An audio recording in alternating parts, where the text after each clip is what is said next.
Hey guys, it's RagingRaidRaptor here again, coming at you with my very first deck profile, profiling Raidraptors. Now this was requested by one of my subscribers, and I do apologise for the late upload, but without further ado, let's get started.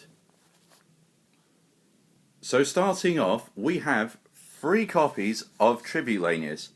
This card is used to mill either Mimicry or Fuzzy Lanius for additional search power, and itself for potential deck thinning. But I personally don't really use it to summon from my hand all that often, but it does make for excellent discard fodder for Twin Twister or Allure of Darkness. Speaking of Mimicry, we are running 3 copies of Mimicry Lanius. Now you could cut this down to 2, but I personally prefer to run it at 3 for the additional search power that it provides in combination with Tribute Lanius and Foolish Burial. Next up, we have 3 copies of Fuzzy Lanius. Now you could cut this down to 2 if you really wanted to, but I personally prefer the consistency of having it at 3, and also there have been times where I felt like 3 was absolutely necessary, in the instances where I only draw Foolish Burial and no other monsters in my hand in my opening hand. Next up, we have 3 copies of Vanishing Lanius. This card will help get the rest of your deck going and is easily the most abusable card in the deck, allowing you to special summon other Raidraptor monsters from your hands. And also it isn't restricted to only 1 copy of this card per turn, which is why I personally like to run it at 3. Next up, we have 2 copies of Sharp Lanius. I have seen builds that have topped with this only running 1 copy of this card. But the way I personally like to use this card is cycling it over and over again with other Raidraptor monsters in your graveyard and then using the effect of Nest to cycle the other one. So that's why I run it at 2 personally. Moving on to the one of Raidraptor monsters, we have 1 copy of Pain Lanius. The reason I only run 1 of these is because when I was playtesting, there were times where I drew both copies of this card and then was unable to Xyz summon because of it. So for that reason, I personally prefer to play this at 1. Next up, we have Raidraptor Singing Lanius. Same logic and reason as Pain Lanius.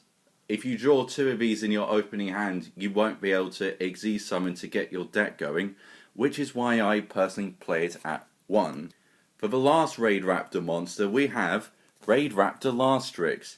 This card is very important to helping you get to your higher ranked Raidraptor monsters, but like the other 2 Raidraptor monsters I've mentioned, it can suck if you open 2 of them with your opening hand. And to be honest, I'm not really an advocate of the rank up turbo version myself. So for that reason, I personally prefer to have Raidraptor Lastrix at 1. And finally, we have 2 copies of Maxi. Moving on, we have 3 copies of Raidraptor Nest. Now I have been thinking about reducing this card down to 2, but I mainly just have it in here for consistency reasons, since I feel like it's very important for helping your deck keep going and keeping its momentum going. And there have been instances where I did run 2, but then had both of them destroyed and ran out of resources in order to keep playing. So that's why I personally prefer to have it at 3 at the moment, but it is subjected to change in the future. Next up, we have 3 copies of Allure of Darkness. Every single Raidraptor monster in here is a dark monster, and also you might not necessarily be able to summon all of them that reside in your deck. So Allure of Darkness not only provides discard fodder, but also additional draw power as well. Next up, we have 2 copies of Raidraptor Skip Force. This card can be used to summon either Revolution Falcon or Ultimate Falcon, which can be very powerful plays against some decks, and I'm even thinking about upping it to 3 depending on what the format is. But as of right now, I personally prefer to have it at 2, because having more can be quite cloggy. Next up, we have 2 copies of Rank Up Magic Soulshaver Force. This card can also be used to summon Revolution Falcon and Cyber Dragon Infinity. However, it can definitely suck if your opponent doesn't destroy one of your Raidraptor rank 4s, which is why I might cut it down to 1 in the future. Next up, we have 2 copies of Twin Twister. Twin Twister is excellent at removing back row in back row heavy decks, and also you won't be short of discard fodder with the search abilities of Nest or Forstrix. So definitely an excellent card against those sorts of decks. Now for the one-ups, we have 1 copy of Raigeki to destroy monsters on the field that may prevent you from actually playing the game. And finally we have one copy of Foolish Burial for the consistency of having an additional mill effect for the effect of Mimicry Lanius.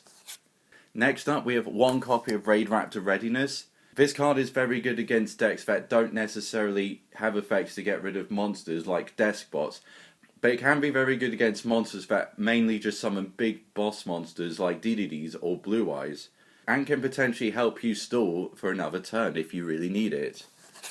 For the Traptrix Reflasia targets we have Bottomless Trap Hole and Floodgate Trap Hole.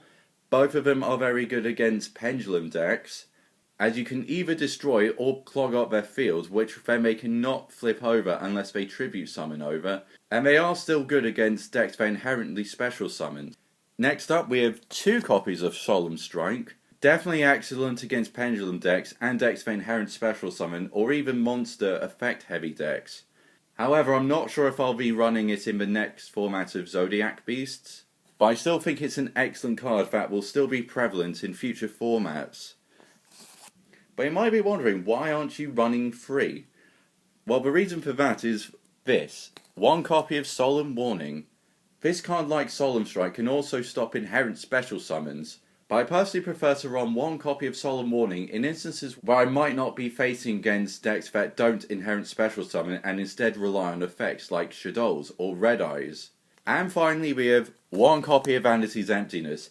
Excellent card against a lot of the meta currently, as a lot of it does special summon. Whether or not it will get banned or not is left to be unknown, but definitely fantastic in this deck. And also the fact you can shut it down with the effect of Tribute Lanius is definitely very useful. Moving on to the extra deck, we are running 3 copies of Force Strix. Making double Force Strix in your opening turn is very easy. And there are a lot of instances where you do need the third one in order for the rest of your deck to keep its momentum up. So for that reason, 3 in my opinion is a necessity. Next up we have one copy of Raidraptor Bladeburner Falcon. Definitely an excellent comeback card as it can boost its attack to 4000, although it can suck if the life point difference isn't low enough for its effect to activate. But in a lot of instances it has been fantastic for me. Next up we have one copy of Castel. Definitely very good for card removal. One copy of Traptrix Reflasia. I might substitute this for other rank 4 monsters for the upcoming Zoodiac Beast, but I still really like this card. Next up we have Evil Swarm Nightmare. Never going to take this card out of my deck. Being able to stop 2 special summons in one turn is absolutely fantastic, and can be difficult to get over in combination with other cards like Cyber Dragon Infinity, as well as extra protection for your other monsters. Next up we have Diamond Direwolf. Definitely good in combination with Soul Shaver Force, and just getting rid of back row in general. Next up we have Abyss Dweller. Always good to have on if graveyard effects become prevalent. And for the last rank 4 we have Ice Beast Zero Fane. Definitely very good against decks that rely on having face up cards in order to play, as you can shut them down quite easily with this effect. Next up we have number F0 Utopic Future. Definitely a fantastic card against decks that rely on destruction effects or heavy beat sticks, and can be good for extending your combos if you've clogged your field with double Force Strix or a Castel or a Force Strix for example. However, I might take this out for the upcoming Zoodiac Beast format personally, but we'll have to wait and see. Next up we have one German copy of Cyber Dragon Infinity. Very good for protection, but I don't think it's enough just having one of these cards out on the field in your opening turn. So I definitely recommend if you summon him you do have extra protection for him. Next up we have one copy of Revolution Falcon. Very good for OTKing your opponent from out of nowhere. And the fact it can be special summoned back with the effect of Skip Force or Sharp Lanius is definitely a nice bonus. One copy of Raidraptor Satellite Falcon. Probably you're not going to use it to blow your opponent's back row with its effect, but it is definitely worth keeping in mind in case you need it for certain situations like that. And finally we have one copy of Raidraptor Ultimate Falcon. Cliffort Towers 2.0, best card ever, not really, but still very good nonetheless. Anyway, that has been my Raidraptor deck profile pre-Zoodiac Beast format. If you have any suggestions on how I can make it better, let me know in the comment section below. I've been RagingRaidRaptor, and I'll see you all again next time.